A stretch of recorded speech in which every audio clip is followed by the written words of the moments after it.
Ladies and gentlemen, the voice of reason has returned with yet another riveting episode. It's going to be crazy. That's all I can tell you. 323-965-1600 is the number to dial. Oh, man, we got a house full of people today because, again, this empowerment segment that I'm doing is very, very, very important. A lot of people are reaching out to me from different walks of life, businesses, entertainers. I mean, all types of folks want to get on. So let me do this really quickly. Let's get right to it. We have an entertainer on right now, and this brother is blowing up in the Los Angeles region. His record is being played, just got picked up by KJLH, got a little rotation heat. Yeah. Tell us about the record, man. Well, the record was written and produced by me, featuring my god brother Kip Blackshire and Donnie Athens. I wrote this song on a tour bus, and everybody's like, "Man, there ain't no R&B happening right now." I said, "This gonna happen." Well, tell him what your name is. My name is Paris. Paris. Yes. The brother's name is Paris, and if you're in the Los Angeles area, you know you can call KJLH right now and request the record. Yes. What is the number? 323-520-KJLH. And the name of the record is called Another Chance. Another Chance. Paris. Jesus, niggas are not giving a fuck anymore. They're not giving out chances either. So if you can sing them into chances, please. Please help us all, right? No, but that's a great record. Give me a couple of your influences right now. But gotta be a lot of gospel people. I grew up listening to a lot of gospel with my mother and my family. Kenton Spirituals, you know what I mean? The Williams Brothers. And, of course, Stevie Wonder, Marvin Gaye, the goods. Hey. Well, you can't go to church all the time. Yeah, but if you got legends as, your inspiration, you're going to do well. So my homeboy Gio, who facilitates as a manager, I'm glad he brought you through here, man, because it's important that you connect to my group of people, my fans. Sure. I urge you guys to go out, support his movement. The name of the record is? Take It There. The album is Take It There, but the song that we're talking about is called Another Chance. Another Chance on KJLH. And that number again to dial to request? 323-520-KJLH. And this brother's name is? Paris. And where, do you guys have a website? Yes, it's under construction right now. Okay, but they can get this record where? On iTunes, Google Play. I'm just trying to get you paid, hell. Hey, that's what it is. Google Play, Paris. Yes. Right? Yes. There it is, man. And now, let me move to the homie real quick, because I got to keep this brother's business going, because it's about getting it off the ground, changing this money, man. They say the money in the African-American community changes hands less than once or twice. But in the Jewish community, it's over 18 times. Now, I'm not competing with the Jewish community. I'm just saying, if we're going to copy somebody, let's copy them and recycle the dollars 18 to 20 times before it leaves our community. This brother has a business, and it's a lot of people fucking, right? Wow. It's a lot of people going in, mashing out, like Mimi, making videos or whatnot. This dude's a videographer. Maybe you can hire him. You could have hired him for a wedding, but just in case you want to be a hoe and come out as the bootleg version of Kim Kardashian, you might want to hire him. I guess she didn't understand Divine Brown's story. They don't turn black girls into Kim Kardashians. You just forever labeled as a hoe. So you might have a gig, in the porn game. Oh, that's right. You did go to Vivid to get the video put out. Oh, shit. Brother, talk to me about your business, please. All right. On that note, guys, my name is Reggie Simon of SimonVisionMedia.com. As Zoe was saying, we film weddings, special events, private events, sporting events. Private events. Absolutely. I think that's the one you was talking about. Exactly. Interviews, reels, music production for film and TV. Editing, we cover the gamut, absolutely. Man, he's cold. You got a video for me, right? I do. Hey, let's see this video right now for the homeboy Simon. I call him by his last name. His name is Reggie. Great name. Reginald means royalty. Great name. Regal. Play the video. Welcome to SimonVisionMedia.com. We specialize in videography, editing, and music production. Our services include filming weddings,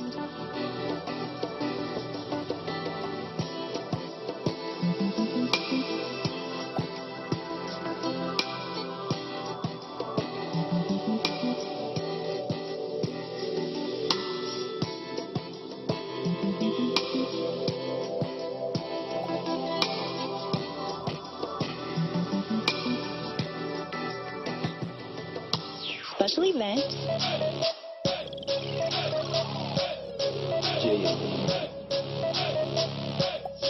sporting event,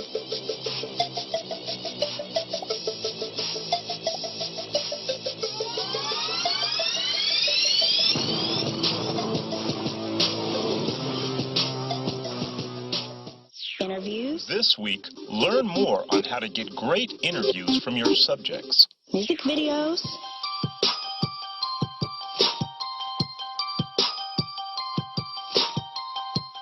film editing, Hey guys, I'm in Vision Media. and music production for film and television.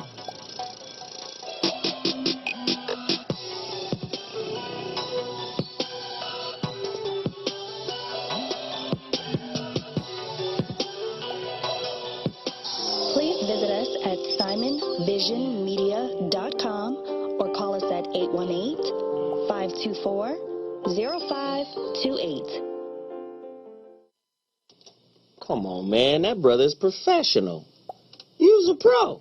We do what we can do. Hey, man, he's been following the voice of reason ever since the MySpace days when we were at the Foxhole. Was that 2008? Yeah, long time ago. Man, I so appreciate all of your allegiance to the show and the content, what we're trying to put together. I appreciate you, brother. Thanks for coming on the show. Absolutely. And please support Simon.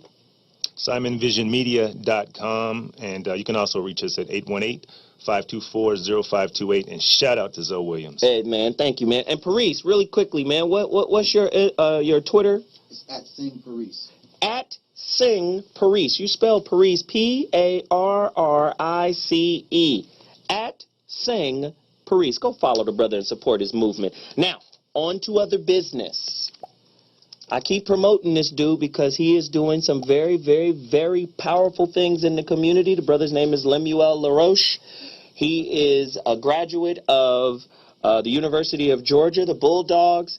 The dude is a counselor. He is helping at-risk youth in the Atlanta area and abroad. He is a writer. He's a poet. He's an amazing brother, and he has put together a community outreach program that is based on chess. And he explains to the children, we all start off as the pawn, but if we navigate the board properly by understanding the beginning game, the middle game, and then finally the end game, the pawn can become any piece.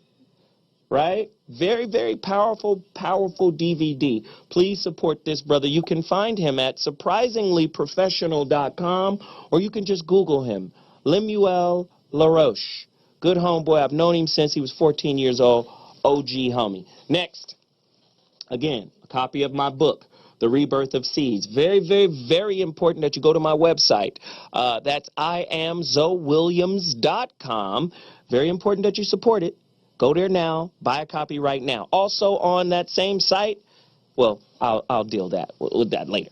Now, let's do this really quickly. On the line, I think we have somebody on the phone, and I want to bring her back to the fold because it's very important that we support everything she does because she's doing life-changing things, and this is why I'm supporting businesses on all my platforms, because if we don't get that bottom floor of exchanging money through business, we're always going to be consumers. Next year, 2015, we're projected to spend $1.1 trillion. And if you're spending $1 trillion, now remember, a trillion is 1,000 billions. Let's just understand that. Okay, if you're spending $1 trillion and you don't own shit, the white man who told Dame Dash was right. The Jewish guy, he said, black people are liquid money. You guys don't hold nothing. You don't hold nothing because you don't put it back into where it's supposed to be, and that's your community. So with that said, there's a video I want to play before I bring Veronica Conway into the show to promote her movement. She has a thing that is in conjunction with the Black Mastery program. I've been telling people to get Black Mastery, right? And that's blackmastery.com. But she has another tool that works just like that piece. It's called the Toleration Blitz. We have a video. Let's see the video. Let's go. I know I promised you the Toleration Blitz, but we don't have the video right this second. We will have it by the end of that. But again, anytime I can play the Black Mastery program, an NLP program, a neuro-linguistic program that undoes Jim Crow, that undoes Willie Lynch and all the self-hating beliefs we got running around this mug, I'll play it 1,000 times. I'll play it right back to back with the Thriller record. You think I won't? Shit. I'll play it until the wheels fall off. We got to do that. I'm telling you, if you're not ordering that, man, it's like you're really not trying to change your life. And what you don't know is neurolinguistic programming is used by all of the world changers, the game changers, the white people that got the information that you don't have while they running around creating businesses and concepts and ideas that all you do is play on the user end by purchasing, right? The dude who make Nikes is somewhere with an NLP program in his ear meditating on the next Kobe shoe that your ass is going to kill your brother for, right? So I'm trying to put y'all in line with what the movers and shakers of the world is doing, what they're doing. You feel me? But you know how niggas are. You're going to be niggas until you change. And with that said, Veronica Conway. Hello, Mr. Zoe. You look quite fantastic today in your Ramo Mart gear. Amazing. This isn't Ramo Mart. About Black Mastery. I forgot. I've been offering free coaching sessions with Veronica. That Black Mastery. Yeah. Veronica, listen, yeah. honey, listen. Yeah. Listen, yeah. honey. Okay, so this isn't Ramo Mart that I'm wearing today. Oh. That's the homie. I'm about to promote him too. Who I'm wearing today is another brother out of the East Coast. His clothes are called PharaonicDesigns.com. Got another line, man. I support everybody, man. Gorgeous. It's gorgeous. Nice, right? PharaonicDesigns.com. Don't hesitate to go support this brother's stuff. Now, Veronica, back to you. Please talk to me about this toleration blitz and in conjunction with Black Mastery and all of the things that you're doing. Talk to me. Yeah, so just real quick. So I just got off the phone with a brother who may call in later, and he just said he didn't believe about Black Mastery. He couldn't believe that something could reprogram him that quickly. A skeptic. And it absolutely did. He and his wife sit and listen to it every day. They're designing a vision for their lives around the tools that they're finding there. And he said, my whole thinking has begun to change. I'm not as angry. I'm not as stuck in the past anymore. I'm more present and available. He said, and I've only gotten through a couple of modules. He said, it is changing the game. I didn't believe it. I was skeptical. And you told him to call in, right? In our life. You told him to call in, right? Yeah, he's going to call in. Oh, excellent. I love testimonies. Please call us, 323-965-1600. That is the number to dial. Very important. Listen, this is an extended community empowerment segment because I really want you guys to support everything that we're putting in play. Veronica, where can they go to get Black Mastery and the Toleration Blitz? They can go to blackmastery.com, and to go to the Toleration Blitz, which I'm conducting one this Saturday, they can go to tolerationblitz.com. And just real quick on Toleration Blitz, I don't believe in doing self-discipline. I believe in creating right environments that support your success. So if the woman is a plan, man. I'm putting a bunch of stuff off, we're going to get together Saturday for a 6-hour blitz. And in community, we're going to blast through all the things you've been tolerating and procrastinating around. And people set up systems and clean out garages and make money. They do all the things that they've been putting off, all that stored up energy. We just take a day and we get it done in community. So if you want to participate in that this Saturday, go to tolerationblitz.com. Veronica, we've got the video. It's only a minute. Let's see the video real quick. And when we come back, we're going to do more community empowerment. But we're also going to start taking some callers because the phone lines are on fire right now. 323-965-1600. Go to that video. Let's do it. Veronica Conway. What is a toleration? A toleration is a thing that you've been putting off doing that drains your energy and shrinks personal and organizational capacity.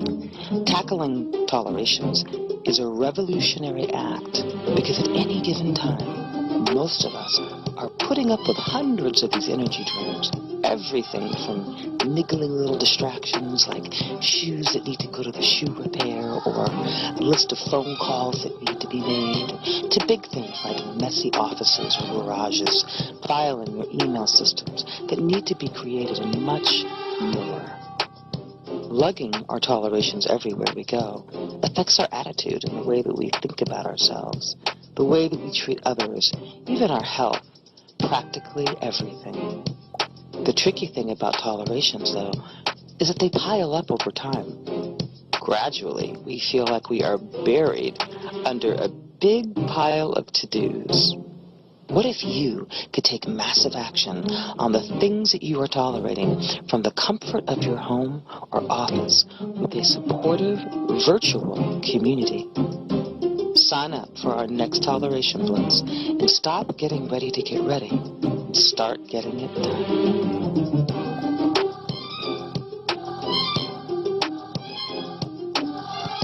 Oh, God. Let me just say really quickly before we go to the next little piece here. Many years ago on the Foxhole, I had the brother, is it Maxwell Jordan or Jordan Maxwell? Jordan Maxwell was on my show. Very deep cat into the occult and symbology and masonry and religion and astro-religion. Let me tell you something. I thought he was going to come on the show and take off like a Roman rocket, just blow up with information. You feel me? He was dilapidated. He was broken down. And I was like, damn, this was probably one of the worst interviews I've ever had in my life. And when I talked to him off the phone, he explained to me why. He said because he had given up on humanity. Now, this dude has been teaching for over 50 years. He said he's given up on humanity. See, when we do shows the way we do shows, you know we're off the grid. The type of shows we're doing can only be done here. If I get somebody from Warner Horizon or Teller Pictures or Warner Brothers or some shit come at me and say, here's a gang of bread doing Entertainment Tonight kind of get down, right? That's the end of this. That's the end of this here. Let's just keep that shit real. Right? Ain't no more Dr. Claude Anderson. Right? Ain't no more of that shit. Right? Why? Because that's how they get us off the path of rebuilding our shit. Niggas would rather talk about this butt-ass naked porno that just got put out by some, what is that? Love and Hip Hop? Right? They'd rather talk about that. They'd rather talk about bullshit than actually building. Right? That's why we're always at a disadvantage. And it really pisses me off. And I tie that into my interview with the brother because, shit, I felt bad. You know, I felt bad. Like, damn, you can give up on humanity? And when I start looking at niggas, and you're going to be niggas until you change, all of you. Shit. The motherfuckers sitting in the United States government don't see, oh, look at these beautiful, smart black people. And these niggas over here. No. They see all niggas. All y'all niggas. Right? They found out about that Harvard professor when the nigga had to break into his own house and got arrested for breaking into his own house. And then the president went and had a beer with him. It was just a misunderstanding. Right? You all niggas until you're something else. I present you with this kind of information because I want to change your fucking life. But you want to hold on to mediocrity, mundanity. You want to hold on to Jesus. Right? Been praying to Jesus 400 years. And you're at the bottom of every statistic in America for a reason. They ain't praying to Jesus. They praying to the God you used to have before you got enslaved. Right? That's why you're so integral to the society's success as a useless fucking eater. I try to present you with this information. You give us pushback like you know what the fuck you doing and your life is in ruin and you can't even tell. I'm sorry, I'm on a tangent. Our next video. What do we have? I want to promote my homeboy's shirts. Ramo Mart. He's cold. Again, he's trying to be the black luxury line of clothes, suits, dresses, purses, all types of stuff. He's off the charts. He's making shoes, bags, and guess who his #1 consumer is? White folk in Europe. cheap-ass niggas. Gonna be niggas until you change into something else. Just really quick, it was only 15 seconds. Shirts is fly, and those just as T-shirts. I seen black people complaining about the price of his T-shirts. Brother even called me and said, man, should I lower the price of my T-shirts? I said, listen, are you taking those T-shirts out of a box? And does it say Hanes on the back? And are you going down the block and having Jethro and them silk screen it on with paint? He said, no. We actually cut each shirt to fit from fabric, right? And then it's dye. It's not paint. It's dye sublimation. It's a very integral process. And then some white lady, and this is on Facebook, some white lady went off on the black people complaining about the price. It was black people complaining about the price. The white lady put up a link to Gucci. Gucci had a T-shirt for $700. A nigga will bite his mother's left nipple off for a Gucci T-shirt. Ain't no more milk coming out of it anyway. Shit. I need that shirt. Right? It's true.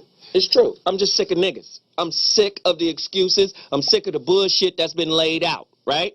We've been laying out bullshit for a real long time, and at some point somebody got to stand up and say no more of the bullshit. Oh, well, his message might have been well received if he wouldn't been cussing. Well, guess what? There's a lot of debauchery and niggerdom going down without profanity. So don't make profanity the reason why your bitch ass ain't listening. I'm just saying. We just got to keep it real at some point, right? Do we got another video to promote some more businesses? Yeah. Go out and buy some of this shit, rich, broke-ass niggas. My brother's barbershop, even though it's who we got? Hip Loose? These are my peoples right here. We got a whole clothing line being produced for me called The Line of Succession by these brothers. High-end fashion, bespoke. It's cold. Cold. Check it out. Check out the video. Yo, Zoe, back in the building. It's the voice of reason. That's the end of our community empowerment, unless we have another video. Do we have something else to promote? What else do we have to promote? These are very quick videos, and they're very quick. There's a young brother here, and let me just say, man, this dude ain't did nothing but work, because we got 2 minutes before we take our break. This dude ain't did nothing but work hard since he got here from Philadelphia. No, he ain't did nothing but work hard. Grind. And he came out here on a wing and a prayer, and one of them wings is burnt up. Ain't no more feathers on it. But he still make it. He still do what he got to do. And he does all of the graphics for all of my shows. Check this brother's video out. Y'all support him if you know somebody who needs somebody that need this kind of work. Get at him. Show the video. And but we'll be back. And once we come back, we're going to set up the topic. We're going to break down all of the information about what we're going to be getting into today. It's going to be crazy. We'll be back in 2.2. Ladies and gentlemen, the voice of reason has returned. And so have some of the ladies. Brandy is not quite here yet. She promises us that she's on her way. But Margot has returned. Hello. I'm so happy to be back. Ah, yes. Margeezy, you missed two heaters. I know. The Vagina Bar. Vagina Bar. Oh. And the Beauty Industrial Complex. A lot of people wanted your Avatarian perspective on it. We have to. Do aliens wear makeup? Yes. So that you're not really blue. I'm not from here. Got it. None of us are. We understand. We got it. We got it. We got it. We got it. That's right. And Miss Whitney Tabor in the building. What up, what up? Listen, if you notice, the sisters are wearing the So What t-shirt line. Oh, there they are. You're welcome. You know, a lot of people. You're welcome. You know, a lot of people love what is known as a rack. And I don't mean the country Iraq. I mean Iraq. Like the mayor of Rack City, let me tell you. Yes, yes. They're wearing a t-shirt that you can get on my website, I am Zoe Williams, called the Trauma and Forgiveness t-shirt. It's a very intricate t-shirt with a very deep meaning behind it. So the sisters graced me today by wearing some of my t-shirts. I have Brandy's here, but she's not here. Okay, so with that said, let's get to the topic. Crazy topic today. I really need you guys. I really need you guys to be honest with this topic. And Veronica, you can hear me, right? Yes, I can hear you great. Very, very tough topic, and it's a female-driven topic, and I'm going to fall back a little and let you guys really kind of navigate me through this process. The pro-life or pro-choice show. Where do you stand and why? How many abortions are simply too many, or is just one too many to have, period? Get to your phone lines. 323-965-1600. That is the number to dial. 323-965-1600. 323-965-1600. Let me ask a couple of questions, and then we'll open up the floor to this august panel. True or false? Rape is the only justifiable reason for a woman to ever have an abortion. 323-965-1600. How many sisters in the African American community or the Latin community or any other melaninated community know exactly what their reproductive rights are? Right? 323-965-1600. Very, very, very tough questions. True or false? At the end of the day, the choice to have an abortion is between a woman, God, and her doctor. The dude has nothing to do with it. 323-965-1600. Somebody get at me. Call us right now. The Pro-Choice, Pro-Life Show. Where do you stand? What's your philosophy? What's your belief system? Hey, let's go deeper. Ladies, have you ever been stressed into getting an abortion because your current guy didn't want the child or want to take responsibility for his actions, so he put the stressor on you? You bullshitting with that baby. That pregnancy, you on that bullshit. Don't make me take it to the next 12 levels up in this bitch. You ain't gonna ruin my life. 323-965-1600. Why are there so many churches, Planned Parenthoods, and liquor stores in the nigger community? You're gonna be niggas until you're something else, right? Why are there so many of those institutions in our community? Can you find a multitude of Planned Parenthoods in Brentwood, in Palisades, in Malibu? You might find one, but how many are there in our community, and why? How much does money and economic status play into the decision as to whether you should have an abortion or not? Where do you stand? Pro-choice or pro-life? Share your thoughts. One more question. Is abortion outright murderers, and the women who carry it out, are they murderers? Are they the biggest serial killers? Let's go deeper. Y'all scared. Where should we start? Where should we start? Wow. It's truth time. 17 questions, man. Wow. Is it multiple choice? What's left? I don't believe that women, the women that are getting, I haven't had an experience where someone's pressured me to get an abortion. I haven't been pregnant before or anything like that, but I know women who've had situations like that, and it's heartbreaking. You ain't never went raw. Yeah. Ain't nobody made an accident. But I know some stuff. Ain't been no little slip I know some, I researched it. So I know how to not get pregnant. There is a way to not get pregnant. Oh, you give us the magical treatment. I can't tell you right now. Shit. You came back. I mean, no, there are certain things. That's a whole nother thing. We can't get into that right now. No, you ain't gonna leave us hanging. Now that's some bullshit. The people will hate you. They already on the borderline now. You better come in here and tell the truth. You're gonna love me or you're gonna hate me, but you're gonna have to love me at the end of the day because I'm gonna keep it real. But keep it real. Keep it real. We're waiting. Well, let me just tell you. Well, we got to talk about abortion first. Wait, how does the magical yoni prevent itself from getting knocked up? Could you please give all of these ratchets out here the key to saving their lives?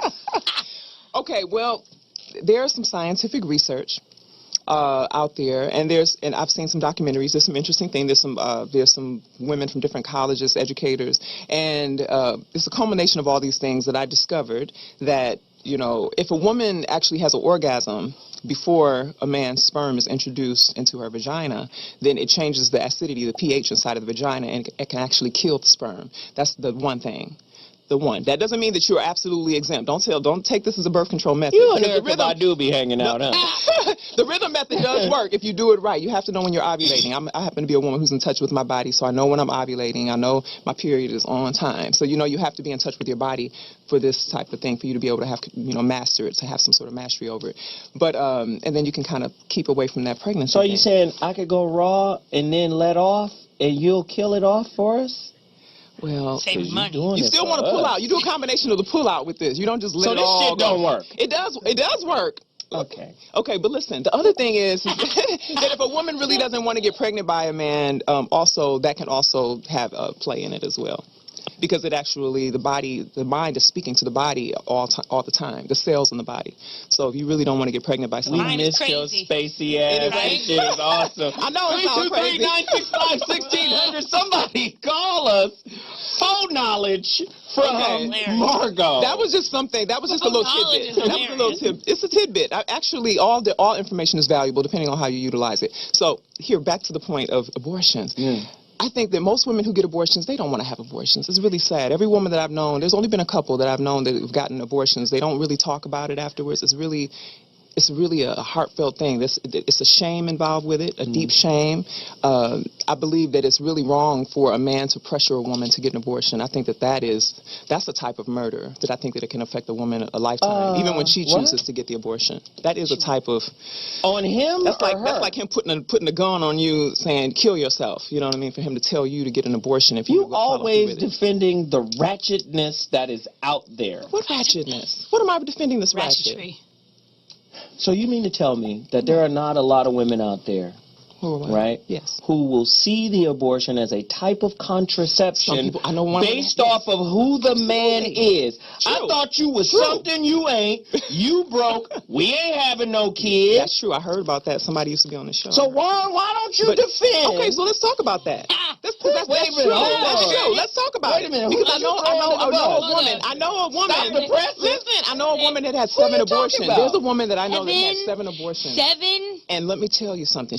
I do not agree with that in no way, shape, or form. That goes against the soul. It goes against the spirit. I don't believe that anybody should use birth control. Who on the show for birth control used abortion as a contraceptive? You just said it was somebody on this show. No. No, I can't say. I'm not going to even. Well, shit, there's only one person. Well, no, it's gossip. It's considered gossip. No, not on this particular show, but somebody that you know that's associated with you that's been in the news lately. Who? And people are saying things.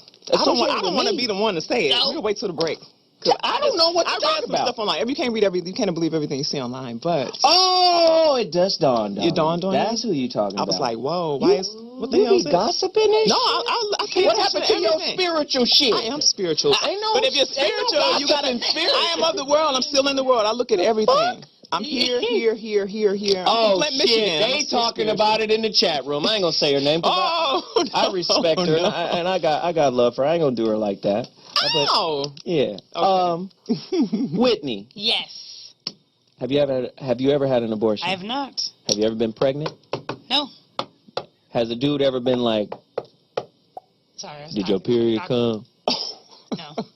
Is you late? Nope. All right, good. So what are your stance? Pro-life, pro-choice? I'm pro-lifer. I think that if you... So if you get pregnant, regardless of who it is, you keeping it?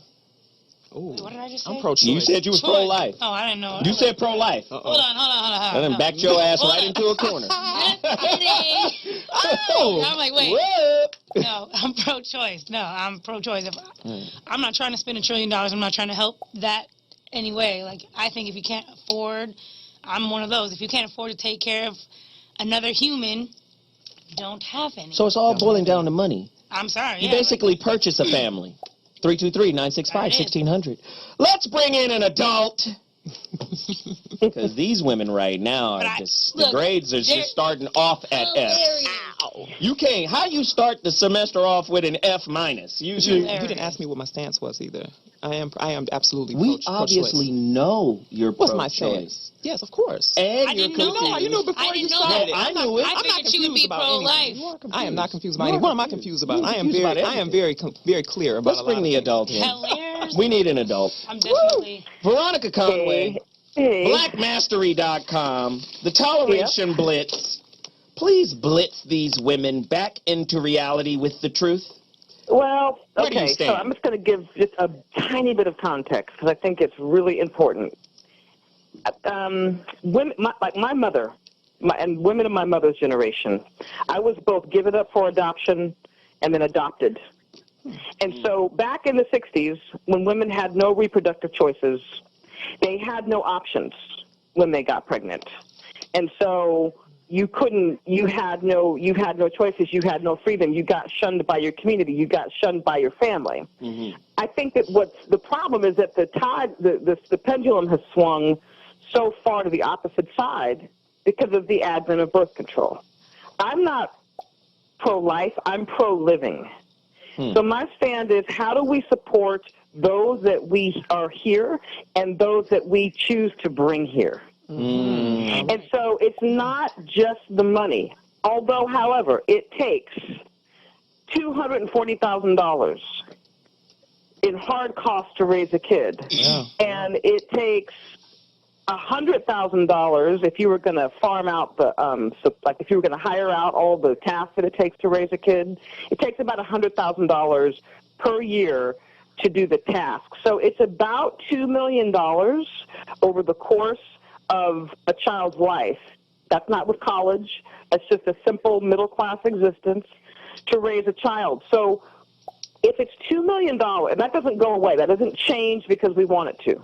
Mm-hmm. So when you look at the Jewish community, like you were talking yesterday about group economics, and one of the things that Jews do is that they rally around their children. They support them. They're very clannish. You're going to be a doctor. Bar mitzvahs. There's a whole process and a culture that's around the raising of adults, and we're missing that.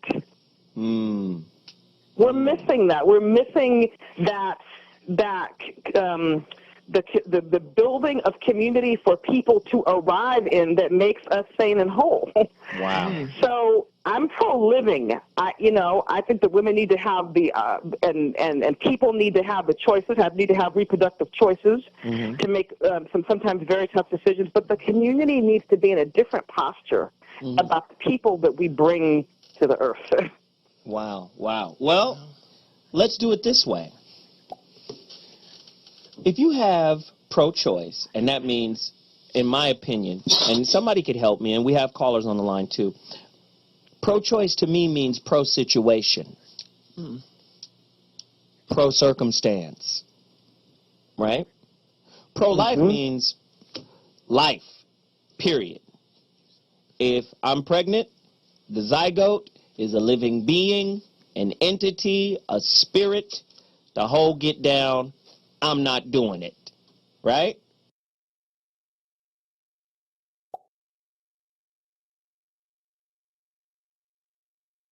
Because this is a living being. I would be a murderer if I did it, right?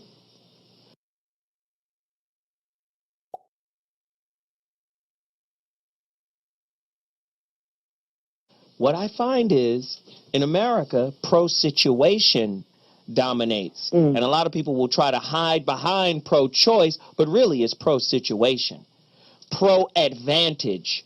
Remember this, most people are very, very self-centered, egotistical people, and everything has to fit a personal agenda.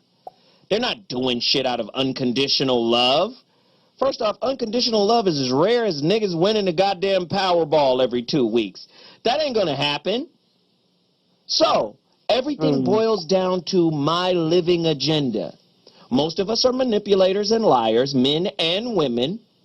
So if the situation is advantageous for us to have a child, then we'll have a child. If it's not advantageous, we won't. I don't believe in pro-choice. I believe in pro-situation. Callers! You're on the line and Whitney disagrees. Hold up. Well, I don't really disagree. I'm saying I've never heard of pro-situation, but I kind of agree to that. I'm not saying I'm going to have a baby. I'm pro-choice because if I have a baby with a person, he's got money, so I'm going to have a baby with him. That's not why I'm pro-choice. Me, myself, if I can support a child by myself, because he could peace out, he could be Now like, that I don't want sounds him. deliciously beautiful, but it's not the truth. That's my You're truth. not the only That's my woman who. truth. I get listen, that. But I look, get that's that. my that's truth. not. You're not the only woman who espouses that idea. No, but absolutely then not. what happens is when you get into the reality of raising a kid, I know exactly. you start counting pennies. It's a commitment. It's a You'll full start commitment. in some spiritual, and if I can't do it, but what happens if you financially trip and stumble, and then ramen noodles is dinner That's tonight? what we're doing. We're chopping up some hot dogs and throwing Nah, them in there. That's when what you have live to in do. that life, then it's a different vibe. It's pro-situation. Call her! Somebody save me! I'm not saying that. Well, I'm Somebody said, with ribs on the side. sure. Right. That's what I'm saying. Go ahead. That's it. Like, I mean, there is situations. Yes, brother. Who are you and where you calling from? This is Sherman Oliver from Chicago. Hello, Whitney. What's one of my good? friends on Facebook. Yeah, Sherman. What's good? I got a chance to meet you, Zoe, when you came to Chicago. Had a great time. Man. You Chicago are was on awesome, fire, brother. wasn't it, brother? That was a hot little scene we had cracking over there in the town. Yes, sir. Yes, sir. Right out there, 47th Street. Yep. Yeah, man, that was an awesome place, man. I need to come back there, man, and do another relationship roundtable. It was great. And before I forget, when we finish our conversation, put me back on hold, brother, because I can't get you on my phone, and I'm loving this conversation. I respect that. Thank you, brother. Make sure he stays on hold. Now, tell me your point about today's show. Well, when I was coming up, first of all, I have to admit, I listened to, Corey's show, too. And wasn't it Corey that mentioned that the womb is like the most dangerous place for a black child? You remember that? Remember that conversation? I remember that conversation. I was there. Go deeper! more black kids have been killed in a woman's womb than anywhere else. You know why that's true? Let me speak to this for a second. This is why I'm saying, man, you cannot turn to a poisonous society for solutions. First off, family building requires a positive and negative charge like a battery. The positive charge is the male. The negative charge is the female. You put them together, you get life, right? Right. Now, peep game on this. So many social game rules that we are not in control of, right, are what we refer to as the truth in our lives. Let me give you this real quick. Most African Americans are Democratic. How does this relate to abortion and pro-choice? Well, it does. You got the Republican right wing who are very conservative. And as Veronica and I talked about before, they're conservative about raising white numbers. So they're anti-abortion and pro-life. Right? Right. Niggas! You're going to be niggas until you change into something else. Right? Niggas are Democratic, who are liberal and pro-choice. Guess who get more abortions than anybody in America? Niggas! Are you sure about that? I know. Niggas. Show me. There is a report out. New York City did the report. The Democrats did the report. 53% of all abortions in New York City, African American. Wow. I don't know, man. I kind of think they're not counting all the white people that's doing I'm just saying, the fucking social game rules that we have, they weren't created by us. They weren't put together by us. So if they're put together by somebody else, are they put together in our benefit? Are they trying to mitigate our numbers? Are they trying to limit our numbers? Because in numbers, there's power. There's economic power. There's political power. And if we can keep your numbers low, while other numbers are on the rise, namely the Latinos, and the Latinos are gaining in political power because of their numbers, right? Who's the new majority minority in America? Hispanics. I'm just saying. And who are they starting to lean toward when it comes to politics? Hispanics. No. I'm talking about the Hispanics taste bud in terms of Democrat, Republican. Oh, Democrat, yeah. Jury's still out. Callers, thank you, man. I appreciate it. Put him on hold because he doesn't want to be cut off. We got one more caller, then we'll go to break. Caller. Hello. What's happening? Hey, what's up, Zoe? Where you calling from, man? Talk to me. This is Jermaine Johnson. I'm calling from Aurora, Colorado. Appreciate you, man. Let's go.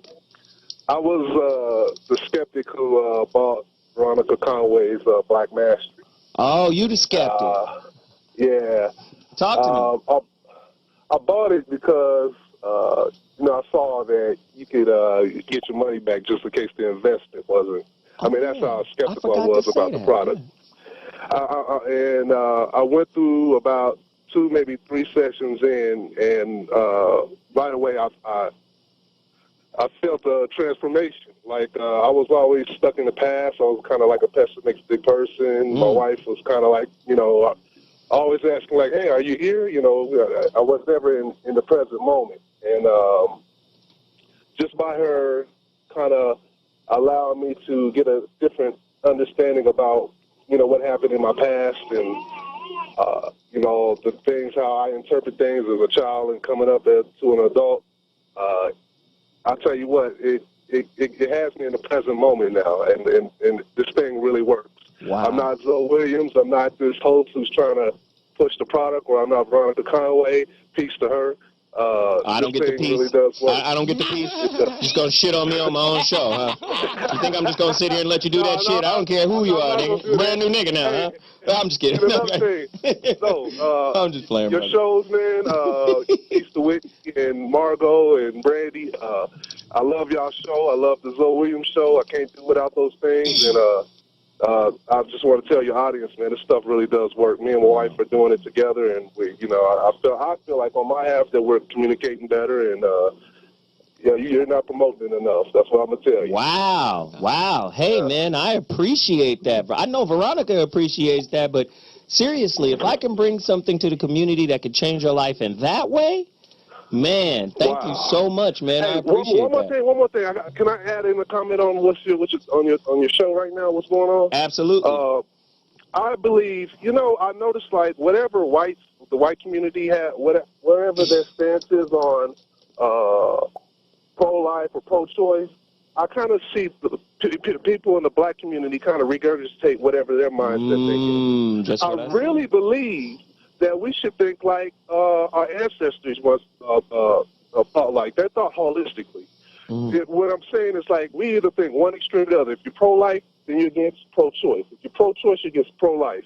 I think this. I believe that we should be both because poor people shouldn't have babies. Have babies. Isn't that kind of that's like the niggas tearing up shit in the hood? Ooh, single parent homes tearing up shit. Wow. It's the people who can afford them and have their fathers in their lives, because the black fathers were taken out of the black community, and that's where everything start getting tore up. Our communities start getting tore up. So that's what I wanted to add in. Peace to you guys. Wow. God bless. Thank you, brother. I appreciate the call. And again, he brings up an excellent point. If you're poor and you have a child, are you then, in a way, abusing the child that you're bringing into this life? Or could it be LeBron James? And he says, I'm glad I didn't have a daddy and I grew up fucked up and this is what made me tough. Having two parents doesn't give you a better upbringing. What? It doesn't necessarily. Oh, it doesn't necessarily. okay. It doesn't promise you or guarantee that you're going to grow up whole. There are people who have one parent who did grow up poor, who have better values than most people walking around with more than $1,500 in their pocket. So definitely there are people out there who just money doesn't make you better. And money doesn't necessarily make a situation better, but it can. It can afford you certain things. Education is the thing that's very important. So they stopped sex education in this country years ago, and lack of realistic sex education, instead of saying, oh, just abstain and all, that's some bullshit. And it doesn't help anybody. So callers, yes, this is what we're going to do. We still have callers. We got to take a quick break. Watch this video as we go in the break. It's about to be crazy, but take a look at this and tell me if there's a conspiracy going on. We'll be back. In 1939, Margaret Sanger, co-founder of Planned Parenthood, started the Negro Project. with the aim of slowing and then reversing the growth of the black population. A staunch advocate of eugenics, the so-called science of purifying the human gene pool, Sanger viewed certain races, especially blacks, as genetically inferior and inclined towards producing human weeds. Reckless breeders spawning human beings who never should have been born. Sanger's strategies, still followed by Planned Parenthood today, involve recruiting so-called progressive black leaders who are persuaded that slowing back birth rates was a key to their people's future success and prosperity. A profoundly disproportionate number of abortion clinics were placed near the inner cities. And since then, an equally disproportionate number of our African American population, more than 15 million, has been weeded out by abortion. On this fundamental issue, I will not yield, and Planned Parenthood will not yield, because we know that what's at stake is more than whether or not a woman can choose an abortion. Choices about how we lead our lives. As the most pro-abortion candidate in American history, Barack Obama will make sure this weeding continues. Say no to abortion. Say no to black genocide in the Negro Project. Say no to Barack Obama. So, again, I bring up this point. See, everything about our society as it pertains to black people is about fitting into a template someone has designed for you. Veronica speaks about the domesticated versus the wild. First off, you've been taught that wild is bad, right? And domesticated is good. We are the most neutered, censored human beings on planet Earth. We have to fit into we don't even interface with who the real person is. We interface stereotypically. Now that we married, that means that pussy on deck whenever I wants. According to the Bible, right. Unass that ass when I get in this evening. There better be some cornbread, some fatback, some beans, and some pussy on deck. Right?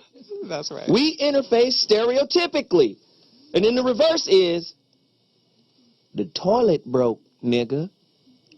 Fix up that toilet. The car broke. Fix up that car. Right? The gutters outside need cleaning. Everything is interfacing through a stereotype. We've never met the person we've ever been with. We have expectations that are created by other people. First off, monogamy and all that bullshit. We did all of these shows. It's not even 150 years old. So we don't get to live who we are in the wild. Everything is a process of domestication. And the system that Obama has in place is kill your babies, bitches. Keep fucking. Kill your babies. Why? It doesn't address who you are. It addresses who you're supposed to be in context to what we want from you in this society. Does anybody disagree? Or does anybody have a point, counterpoint, and can build onto that? Veronica! Yeah, no, it's a really great point. And when you talk about in the video that you talked about, in terms of them deeming us as being genetically inferior, if you read Dr. Frances Cress Welsing, the ISIS paper, and Google that, find it online. The ISIS paper is a powerful, powerful piece. It's not that we're genetically inferior.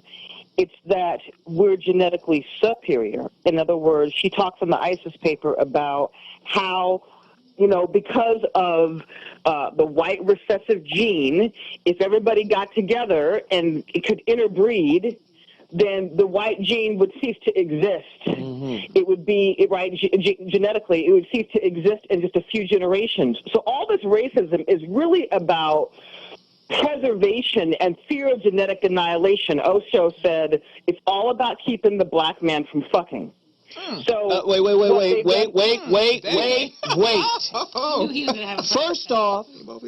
First off, hear the author, Osho, right? Cold motherfucker right there. Yes, Anybody know anything about Osho? Google Osho. Yes. Right? Google Osho, pull up some of his books, because she said it really quick and it might have slipped some of y'all. Osho is the author. Go ahead, finish your point, please. Yeah, so Osho said it all comes down to keeping the black man from fucking. That's the whole construct, because his gene is so dominant that if he were to interact with white females on the regular, everybody would look like Brazil, right? Time magazine came out with a piece recently, and they said, what's America going to look like, I think, in like 2027? It's all brown.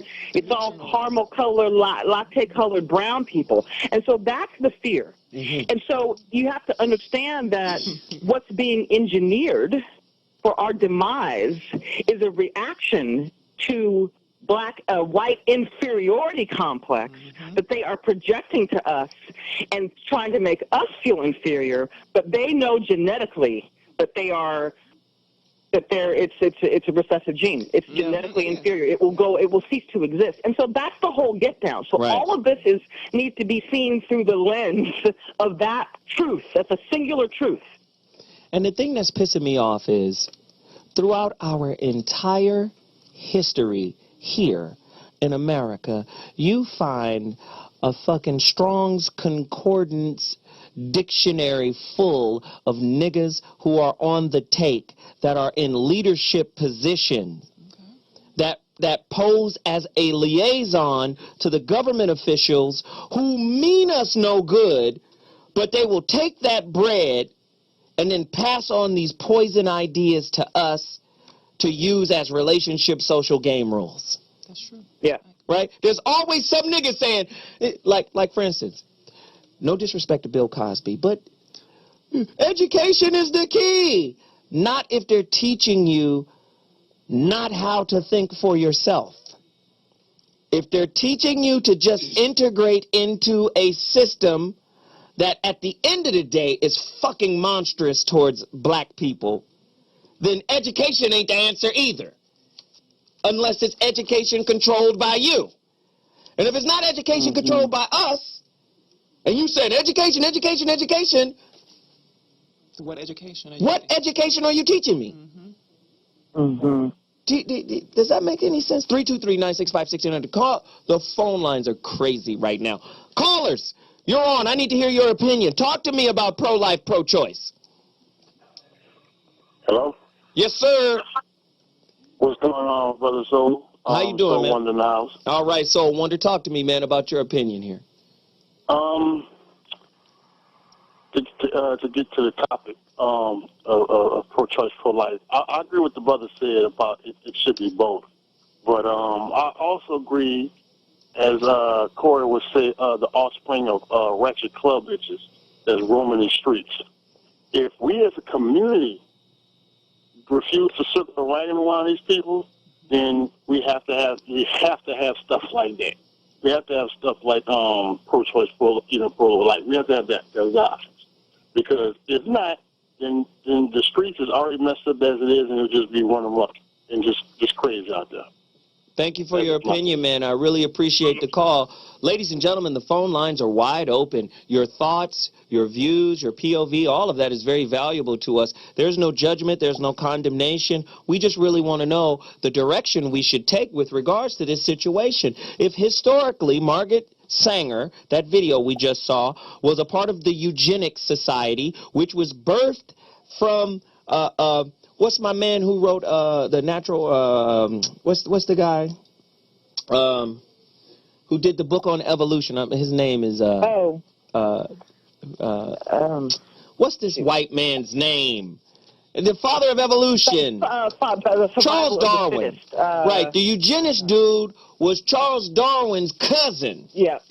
Now, everybody wants to talk about Charles Darwin and the theory of evolution, but they've edited the original title of that damn book. That whole book he wrote about evolution was about racism. The races of men. Go look up Google it. The original title of Charles Darwin's book. They edited that shit.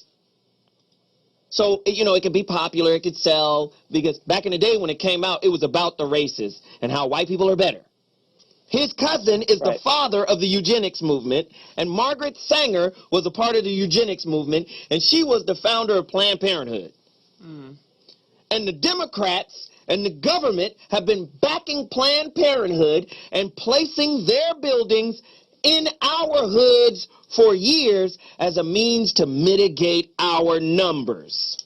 Population control. We've been, the sisters, who argues this, that the sisters have been taught to murder based on circumstance?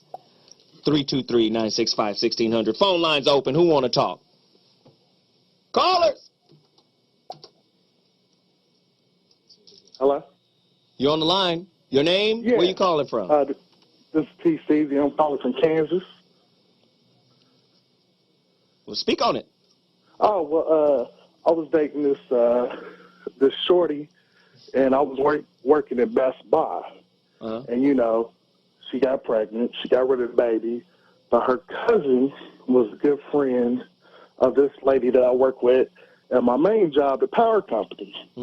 So she started talking about me, and my friend was like, "Oh, yeah, I know, dude, he's a good brother. You know, he worked 2 jobs." She said, I'm not fooling with that broke nigga. And then when she found out I worked at the power company and I was making like 60 on my first job, she told her that if I had known that, I would have kept the baby. Wow. Baby time. Wow. Yeah, me too. How many women you know out there would abort Kobe Bryant's baby? None.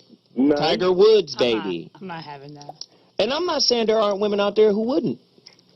I'm just saying when we look at it in a general space, not in an absolute space, you'll find that there are more takers in the world than there are givers. Veronica, I need help. Am I wrong for thinking that way? Am I manifesting this kind of experience for myself? No, because I see it that way? I think we've been programmed that we're programmed that we are in such scarcity, deficit, and lack. That is the psychological warfare that is getting conducted upon us. Wow. And it is warfare because if you program a people to do your bidding, to do what you want them to do, to behave the way that you intend, then you don't have to physically, they physically incarcerate us, but you can just control and manipulate them. You can turn them into a consumer base. You can have them do your bidding. So when we look at the race for power and the race for resources on this planet, understand that the dominant culture understands the demographics. That's what it's all about. I mean, that's what the voter ID laws have been about. That's what all the politics are about, is the demographics. So they understand power in numbers. But they understand it very deeply, but we don't understand it because even though we may have numbers, our community is such that we're in such a scarcity deficit mentality that we don't think we have the capacity to actually create powerful communities for our people. Right. You know what's so crazy? You know what's so crazy to me right now? The real war is not with the racist white system. Niggas have got to kill niggas. I know that's a sad notion. Malcolm said it. I see some friends here, but I also see some enemies. And all them people was his color. And I'm not speaking like Chris Rock. They're black people and then they're niggas. Because the black people think they better than niggas. I think the niggas should rise up and kill the white man's lapdog nigga. The boule. The Jack and Jills. All these motherfucking Greeks and all these people who are so desperate to be validated by a system that marginalizes not only your living or your ability to live as opposed to just to survive, but they marginalize your spirit. Black people cannot soar to the heights of who they really are when they're under the boot of a motherfucker who is afraid of who you really are. And I'm going to set up every government contrivance to prevent you from reaching the apex of yourself. But I'll give you a job and some money and some bootleg-ass security. That's where we're living today. And then we'll take it from you when we get good and ready to. In other words, it's not a recession, it's a robbery. It's not a recession, it's a robbery. I mean, the amount of wealth that has accrued to the 1% in the last, since 2008 is unprecedented. They just came in and extracted everything. So it's like we're going to fatten up this pig. We're going to get everybody a chance to think that they got something, a little house, a little something, something. And then we're going to go in and we're going to extract it out of the economy, and then have you thinking, oh my gosh, it was some act of God. No. It was. See, this is the message that Wall Street. It was some Wall Street gangsters that came in and pulled it out. Right, and this is the message. And they're stockpiling, by the way. They are stockpiling their resources. They are stockpiling their resources in their community for whatever they intend it for. Right, and this is the thing that I want to also convey as well to my panel who's here. How then do we raise our kids? Because I don't want to say, oh, don't consider having an abortion. I don't think that's what I'm trying to say. What I'm trying to say is the reproductive rights and freedoms should be ours. We should make the decision. That's right. That's what I believe. Margot, your opinion? I believe this too. I believe we should make our own decision with that. I believe in essence, when we're just looking at we can come up with some new terms, but when you're looking at pro-life and pro-choice, I was thinking about this for a couple of days, and actually I believe that in the sense of what they actually mean, pro-choice to me is pro-life, because once you start taking women's rights away and saying, oh, you can't get rid of your baby at whatever point you want to get rid of it. They start legislating the womb. Start legislating the womb, then I think that you start to mess with a woman's quality of life, and therefore you affect the family. And if the woman is not well emotionally and spiritually and psychologically, then the family is dying. Right. So so there's a death involved. Whitney, I just don't like how women take the pro-choice thing and don't even give the man who helped create this any choice. Go into that. I've had a few friends back in college who have been faced with this challenge, and they come and talk to me. I've never had to deal with this. I don't even know. So I'm trying to speak with them, and I ask them, well, what about the other person? You didn't do this by yourself. What about them? And they were like, well, we don't even know. I feel like it's a team where y'all did this together. You guys should either figure it out together or get rid of it together. Because that's his DNA too. It's not just hers. It's the seed. That's my thing. I really like the men calling in, because I really want to hear how they feel. We have another caller. Caller, you're on the line. Where are you calling from? Tell me your name, brother, and where you're calling from. Caller? Hello? Yes. This is a female, not a brother. Hey there. I want to hear you too. How you doing? Pretty good. Hey, I was calling in, Zoe. You know who this is, right? I do. I can hear the voice. This is Julie. Yeah. I didn't want you to put that out there, Zoe. It's too late. But now that you did, it's okay. Hey, I agree with a pro situation, like you said. Because, and I also agree with the lady who's pro-life about the man should also have that choice and that part of that decision.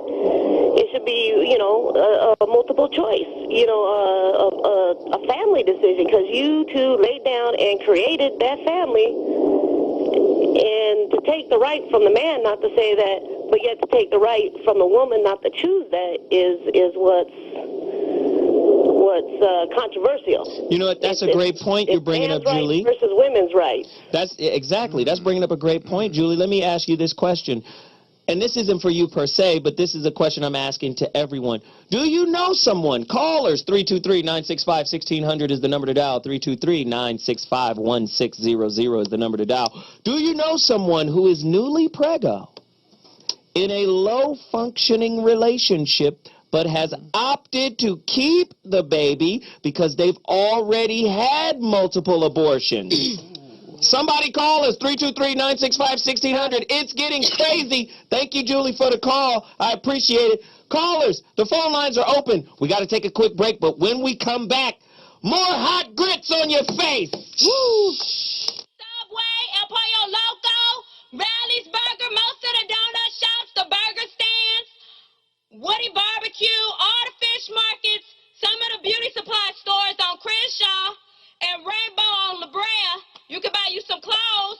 How much you got on your EBT card? Girl, I got enough to get it turned up. I done took the kids to the babysitter. Which liquor store take the EBT card? Where y'all get that Patron last time? Public service announcement. This is where the taxpayer money goes. But all you have to do is fuck. And 9 months later, you're getting a big buck. So, the EBT record, listen, this is what sisters, some sisters, not all. And not just. But well, hold on, let me finish. Let me set it up because Bobby is here now. This is what we've turned pro-choice into. That's why I played that video. Because there is an intent behind the production of this video and record. The intent is all I got to do is fuck to be taken care of. So there is a type of laziness in a sector of black women that will use their vagina to generate income by producing a child. But what they don't realize is they're not producing just a child, they're producing a family, but they don't have any family skills. So they've turned pro-choice into pro-manipulation, into pro-situation. Oh, I'm going to get some money, whether it's from your ass through the child support system, or I'm going to get it through, you know, EBT, you know, general relief, whatever it is. What do they call it nowadays? WIC? General assistance? Welfare, whatever. They go, so there's a portion of our sisters that are lazy as fuck, but not to the point of using their pussies to make them money. They are now prostitutes at having children. It's a different type of prostitution. It's prostituting motherhood. Somebody call us, 323-965-1600. So the angle that I'm trying to come at here is about this civil war amongst blacks that needs to fucking happen. Somewhere in the middle, the far extreme is your boule, elite, we better than all you niggas. How you gonna be a motherfucking puppy, a pet to the white man and still think you better than other black people? That's one. Those niggas need to go. And then the other far extreme, all you gotta do is fuck to get a welfare check. The two extremes got to get killed the fuck off, in my opinion. 323-965-1600.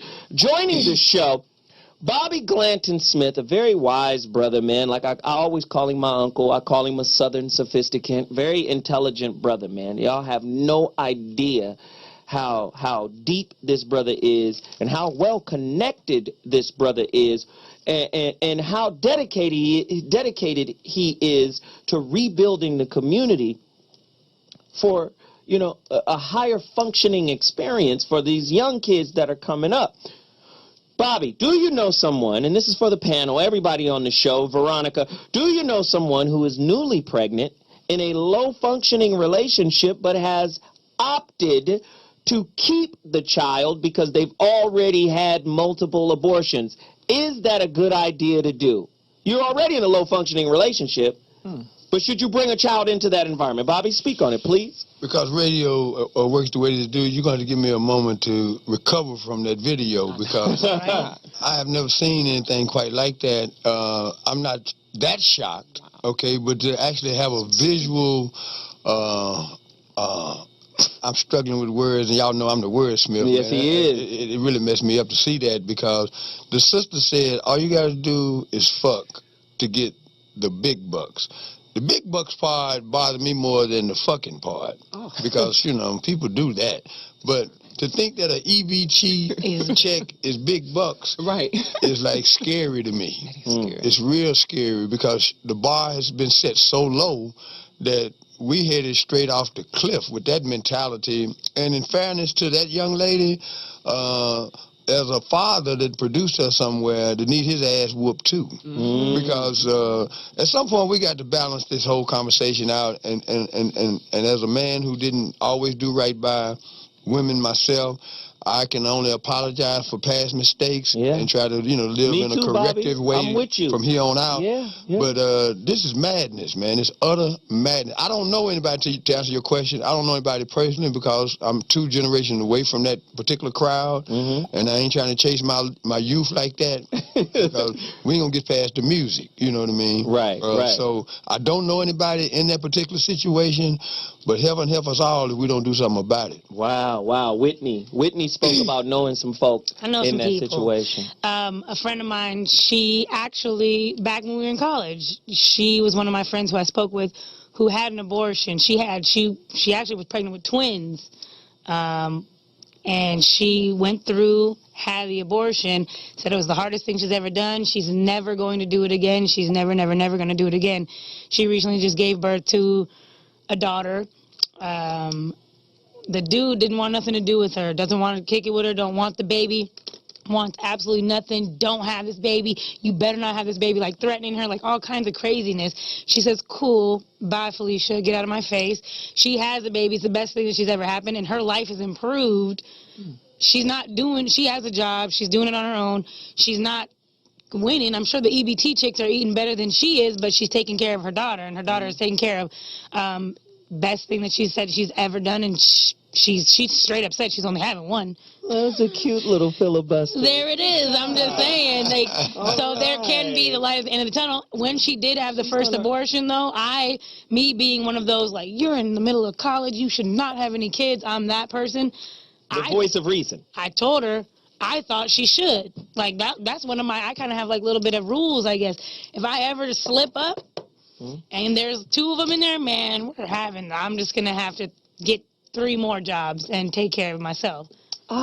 So there is some responsibility to you. Yeah. Because a lot of times, how many times have you heard, it's your fault I'm pregnant? And I'm talking about as a man. Yeah, you guys. You did this. I done heard it. This is your fault. I done heard it. You did this. Dang. My whole point is, does pro-choice only apply to the pregnant woman? That's how I look at it. Because pro-choice doesn't seem to have anything to do with the man based off of her decisions. I'm just asking. Because pregnancy is family building. Correct? Yes. It ain't just her. It's her body. But it ain't just her. But for me, it seems like pregnancy and the concept of pro-choice has nothing to do with the man, the inseminator. Somebody asked me, anybody got any questions? 323-965-1600. Well, Margot. As far as a man goes, I do believe that men should have some part in it, and it just depends on, but some men aren't really a part of the woman's life like that to even be a part of it. So why is she fucking and getting pregnant by him? Exactly. Why is she fucking them? And that's my whole thing, is we have to be careful who we allow into our spirit, because they're depositing something and they're connected to us. How does a woman protect themselves from letting a man fuck them that isn't right for them? They should not choose. They have to choose wisely. I mean, don't have How sex does with a man woman if he's not choose good for you. wisely? Choose wisely. How does the man treat you? Does he respect you? How does he speak to you? How does he consider you? No, that's does he not gonna value? work. Do That's you not value? gonna work. No, A woman's it does got to value. stop fucking No, it does. fantasies. No, it's not a That's fantasy. what she got to do. No, it's not a fantasy. It's about women have to look at men realistically, not all in the days of what they. The only way for a woman to look at a man realistically is to first see herself in her true light. That's right. Most women do not see themselves in their true light. They see men in an idealized space because they see themselves in one. And then they wind up fucking a concept. Ooh. And then they get let down. Veronica, save me from this. We talked on a recent show about how impoverished the state of sexuality is in our community. Yes, it is. And part of that impoverishment is not understanding the real purpose and potentiality of sex. So it's the lack of intentionality and consciousness that with which we lay down and have sex with each other. We don't know that sex is for manifestation in its higher state. We don't intend conscious human beings into the world. I mean, and so again, people say sometimes, I speak in a way that's too lofty or too. No, if you can find the willpower and the presence of mind to sit down and lay with somebody, why can't you make that an intentional act? Why can't you make the creation of life an intentional act? Why can't, right? But they trained us out of our sacred knowledge of what the act is for. We're just confused, and we become, men use women as sperm receptacles and just to bust one off, and women using men as, it's so impoverished, and when you think about it, it's like I said before, it's the gift that God gave us to get everything born. All of the flowers and all of the birds and everything gets born in the universe through the act of sex. So it has a very sacred and defined purpose, but if we keep polluting it because we've been trained to, then of course we're going to give birth to the results that we're giving birth to. But this is the responsibility of our community to begin to corral this and manage this and get some awareness and consciousness about this. Right. This is our community that needs to do this. Right, and this is a good point, Bobby. Man, I'm still trying to get over that video, man. Let it go, Bobby. Shit, just let it go. Me too, Bobby. I'm traumatized as well. The thing is, you talk about where do we fit in the pro-choice conversation, and the mere fact that we don't is a major problem, because at adolescence, women and men take different paths as far as they approach their sexuality and the consequences of it. And as we revisit the outcome of the new laws that basically say it's a woman's body and therefore it's her choice, we have to go back and look at that and say, look, if that's the case, then you have given up the right to push somebody to take care of a child. Child support, that you warehoused, even though that person contributed equally to the birth of that child in terms of the physical, biological, the creation of them. We got to do something about the approach to dealing fairly with that subject matter, and it's a tough one, man. It's a tough one. I was telling you earlier today, I was only going to come in later to take care of some other things I needed to take care of. But as soon as I saw you, I was going to put your ass on the microphone, so that wasn't going to happen. I wasn't even listening. I said, he's going to get there. I'm going to put him on the mic. We had a very frank conversation about this, and I told Zoe, I said, well, if I was a woman, I'd probably be pretty loose, and if I was a good woman, I'd probably done had 8 or 9 kids too, All right. It's just how it go. All right. And the problem with that is I'd be in the same situation a woman would be in. So to step away from that and accept the fact that I'm not a woman, I'm never going to have a child, I have to look at it in terms of what's in the best interest first and foremost of the child. Right. And any woman that thinks she can raise a child by herself, even with government assistance, is giving up the essence of motherhood on one level, and she's compromising the ability of that child to be whole. Right. But let's go even deeper into this concept. Veronica, Whitney, Margot, and Bobby and myself, I want us to tackle this, but we have another caller on the line. I want to get that caller in, but before I bring that caller in, I think men and women should ask this question, but I'm going to pose it to the women because it came from the chat room. Listen to this question very deeply. How many women how many people ask this question? Am I worthy of a good man? I think feminine ego plays a major part in the bullshit choices a lot of women make, and because you're not socialized to be responsible unless Iyanla comes to your house to fix your ratchet life. Wow. Right? Let's just be honest. The system is set up to save you from yourself when the man that you thought you were dating, but you wasn't dating him, you were dating your expectations of him, when he let you down, the system is there to catch you. You don't have time to really self-reflect and say, I am worthy of what I got.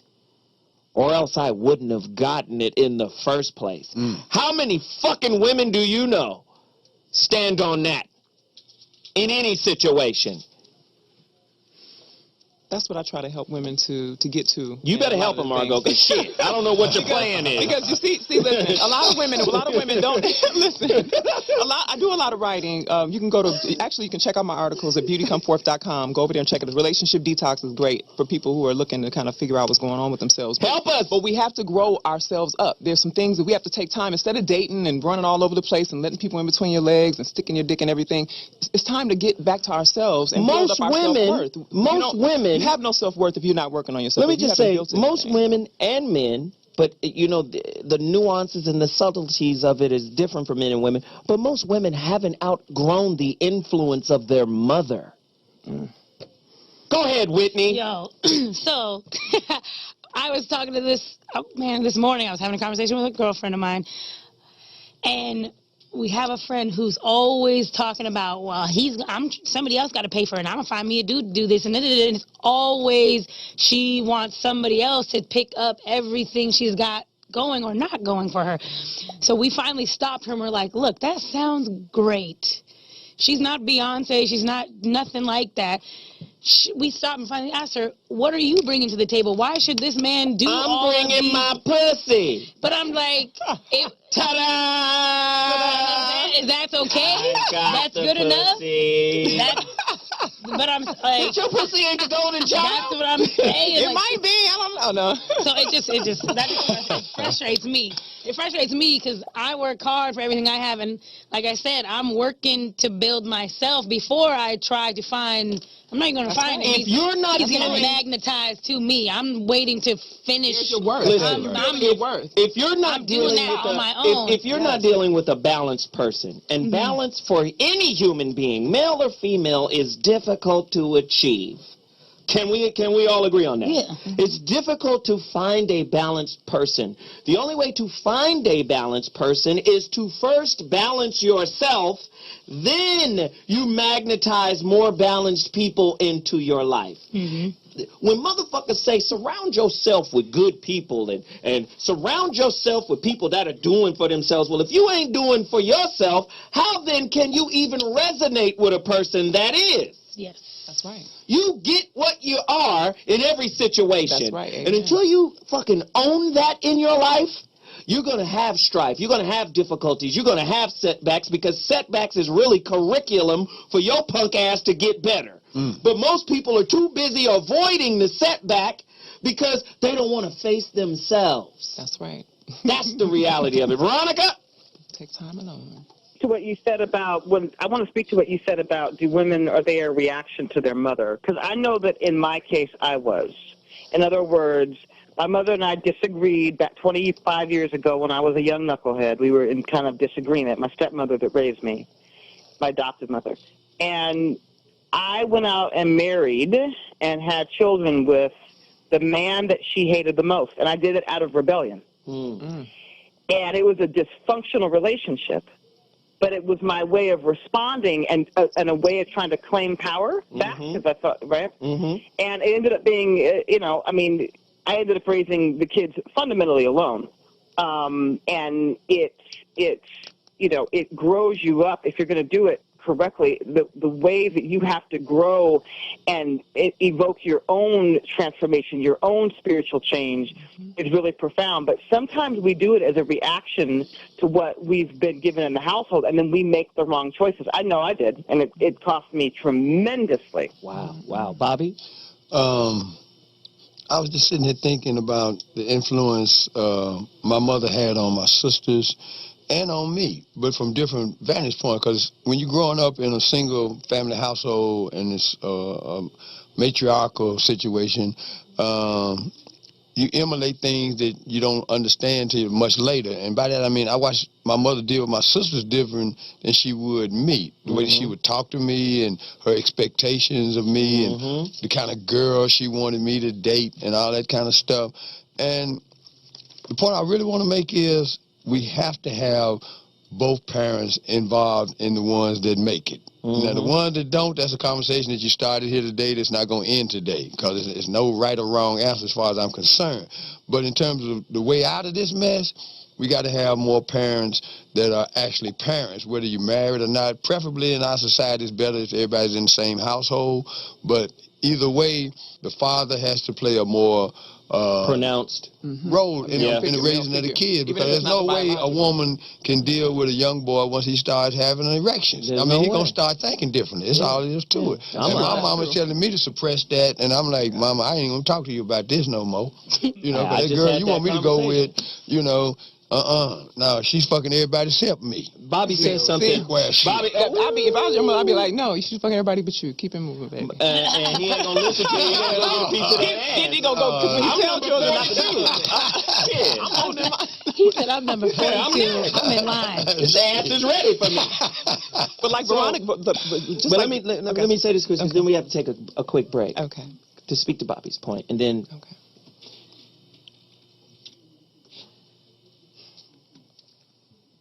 Children imitate their parents' unresolved issues and hurt.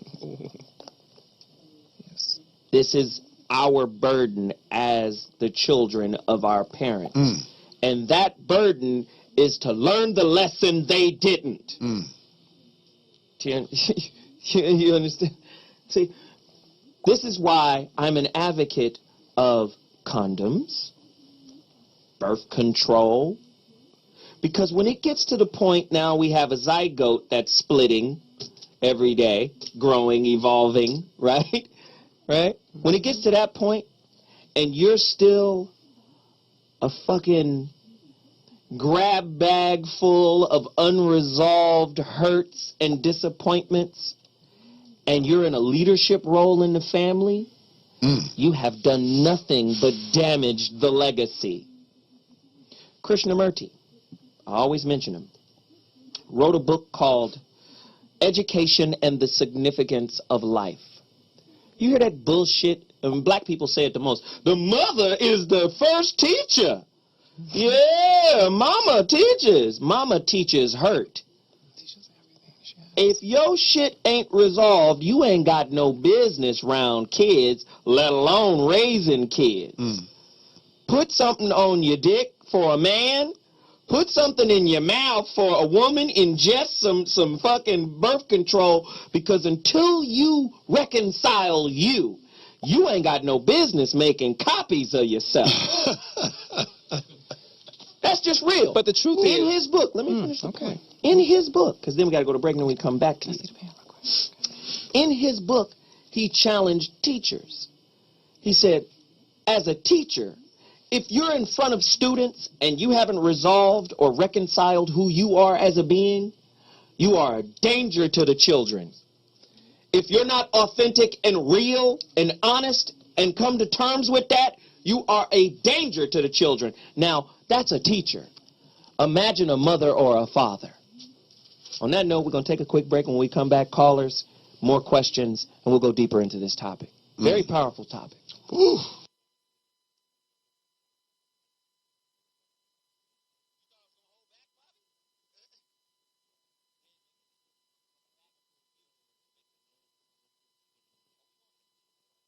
Eugenic and civilization value of birth control is becoming apparent to the enlightened and the intelligent. The campaign for birth control is not merely of eugenic value, but is practically identical in ideal with the final aim of eugenics.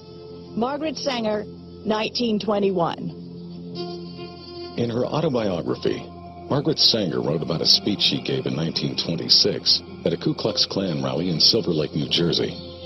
The Planned Parenthood founder bragged about the fact that afterward, she was invited by 12 other Klan chapters to speak at their events.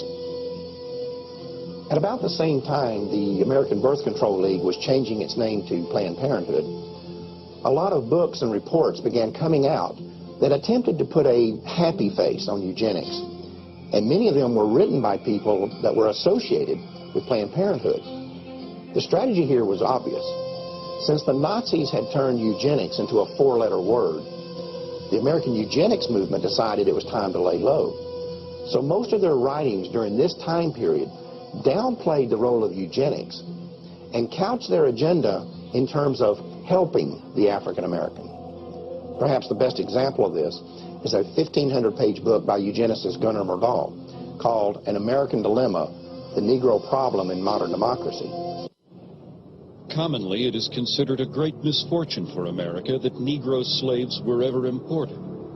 The presence of Negroes in America today is usually considered a plight of the nation. Chapter 7, page 167. All white Americans agree that if the Negro is to be eliminated, he must be eliminated slowly, so as not to hurt any living individual Negroes. Chapter 7, page 168. The only way possible of decreasing Negro population is by means of controlling fertility. Chapter 7, page 170. Birth control facilities could be extended relatively more to Negroes than to whites, since Negroes are more concentrated in the lower income and education classes. Chapter 7, page 176.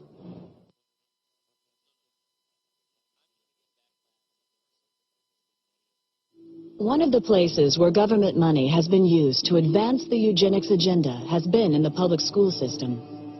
Although government-funded population control programs can be found in white schools, the evidence is that they are significantly more likely to be targeted at black schools. One example of this was seen in 1986, when it was discovered that Illinois public schools were not only distributing birth control to children, but that every one of the 50 facilities involved were in minority neighborhoods. When this information was made public, a local African-American pastor organized a campaign to stop the program.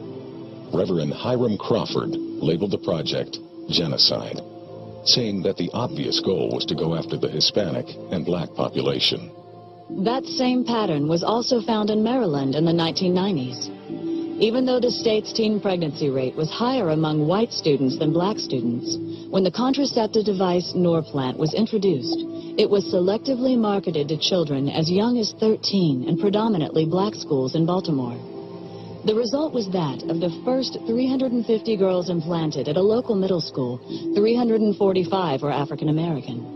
Then, when Norplant was approved for general distribution, of the first 100 schools selected, all 100 were in minority neighborhoods.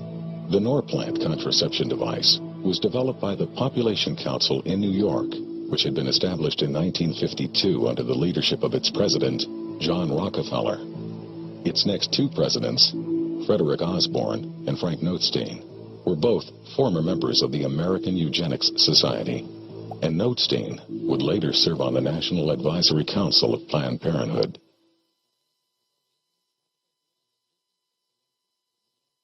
Since 1973, legal abortion has killed more African Americans than AIDS, cancer, diabetes, heart disease, and violent crime combined.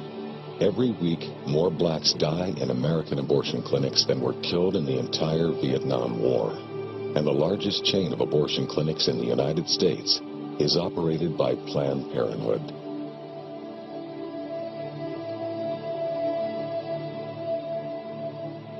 We have now reached a point in this country that African American women, though they make up 12% of the population, they account for 37% of the abortions.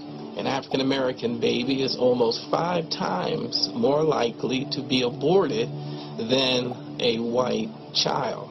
The abortion industry at this point kills as many African American people every 4 days as the Klan killed in 150 years.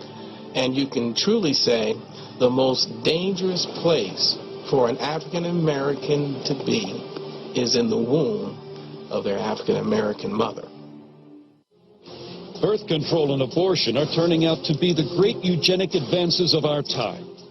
Very tough to hear.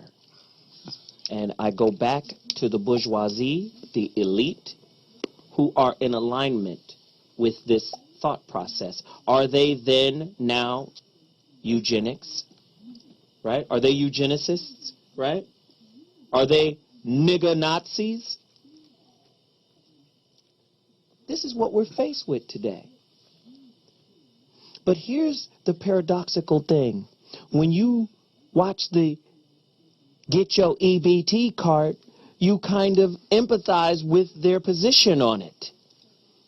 That's how fucked up we are as a people. Margot had a point. Yes. Finish your point. Well, I was going to talk about the damage, and sometimes people call it damage, but they're challenges that we receive from our parents. We'll always be trying to get rid of some of this hurt and this pain and deal with it and try to resolve it through our relationships. So I believe that children actually come here through the parents that have certain dysfunctions because those children are being prepared for things that they're going to have to deal with specifically on their path. You said on the spiritual side, they chose we choose our parents. The difficult situation in order so that they could learn something. We are we're not human beings. We are spirits having a human experience. Absolutely, all day. And that is the one thing I want to say. And I also want to talk about the program. Hallelujah, Ashe. Ashe. And you know, I also I get into a lot of self-hypnosis and self-programming, and I know when it's time to You hypnotize yourself? Well, I have programs that I listen You to. good. And it's some good shit. It really is. Okay, well, do you have Black Mastery? I don't, and I want to get that. I deal with Andrew Johnson so far. I've been dealing with him, and I do vary between different programs. But listen, everybody, we need to get into that because there's some things subconsciously. The subconscious holds everything that we're doing physically that we're not even thinking about. Subconscious is holding it. Excuse me. So the programming to melanated people in the world and all over the world has been very negative, and you don't hear it. It's in the music. They're putting it in TV shows, and it's underlying, just like the programming that I listen to. It's like you don't hear it. It's music. You might not even hear any words, but there's a message there. So we have to start doing something. I definitely agree with that NLP program. We have to start doing things like this so we can rewrite our program, so we can start behaving different and having different responses. Because this abortion thing and all of this thing, the black numbers, I know I got to wrap it up. Jesus. It's by design. It's not that we're just flowers stupid. Are growing. We're not just stupid. This is a design, and we have to do something to combat it. We have to start getting to our subconscious mind, change the program. Good stuff. Listen, we have one more caller. Caller, you have to make this quick. What's your name and where you calling from? Hey, everybody, it's Ronan. How y'all doing? We're good, brother. Make it quick, my friend. I'm sorry I got to rush you. Yeah, I got to make it quick. Thanks for you guys on my news. And I wanted to say that I don't get wrapped up in the whole pro-choice, pro-life conversation because it makes the target individuals comfortable with their contributions with hands-free genocide. That's how I see it. And sadly, you know, when you have individuals who birth children in spite or still harboring nonsense, and they make irresponsibility and all kind of self-destructive mindsets and behaviors to the next generation, then you have the oppressing class and the coons out there who actually sit back and watch us fuck ourselves literally out of existence. Wow. Wow. Man, I appreciate you waiting. I appreciate you calling in. Thank you so much for that piece of information that takes us to the next level. Thank you, sir. I appreciate it. Now, with that said, we've got 5 minutes to wrap. Veronica. Yes. I want to make sure that everybody buys blackmastery.com. And I call it .com because that's where you go to get it. Blackmastery.com. Please go buy it. I swear to God, we need it. We fucking need it. We need the Toleration Blitz. What is that? TolerationBlitz.com? TolerationBlitz.com. We're doing one on Saturday, so if you're ready to clean out your environment and create a right environment for your success, then we're going to get it done on Saturday. So if you go to TolerationBlitz.com, you can sign up for that. There we go. So right now, we're going to give out our grades.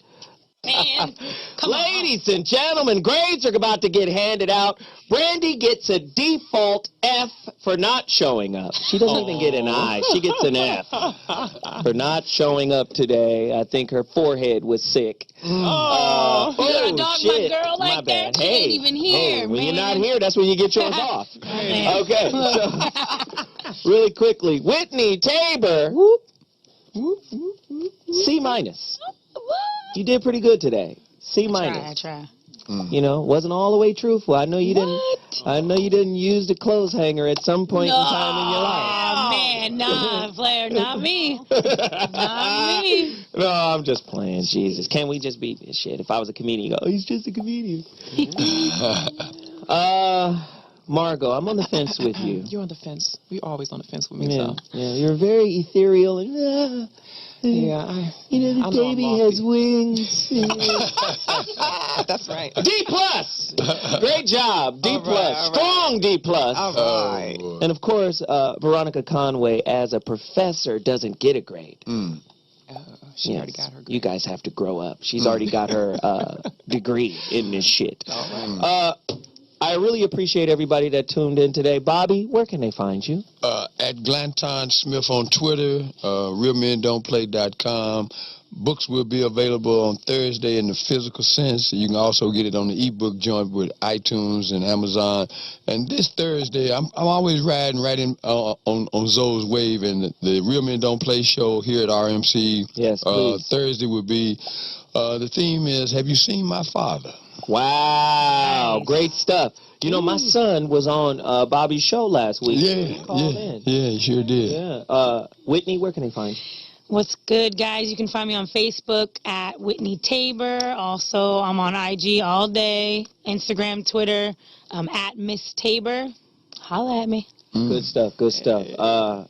Margo? Yes. Check out my YouTube channel while we're still getting everything ready for the launch later this year, Destination Love Life on YouTube. You can check some of my my different links there for different places to find me. We should play some of your links. Yes, we should. And my articles. You got to check out the articles. They're for men and women. I'm an advocate for men and women, Destination Love Life. But go to beautycomeforth, FORTH.com. I'm the love and relationship editor there for a long time now. Great articles. Go to the relationships tab and you'll see the relationship detox. And there's also Dog Proof Your Love Life. And men, it's for you too. Different ages. You gotta read the article. With that said, at Mr. Zowat on Instagram. At Mr. Zowat on Instagram. You can see me on Mondays on tradiov.com, where we do our Zowat morning show. Yesterday's show was off the charts. It was crazy. Please find that on YouTube or live stream or somewhere. Follow me on Twitter. You'll see the links for that show yesterday. On Twitter, I'm at Zoe Williams. And continue to purchase my book. Very important, The Rebirth of Siege. You can get it at my website, IamZoeWilliams.com. The ladies had on my shirt today.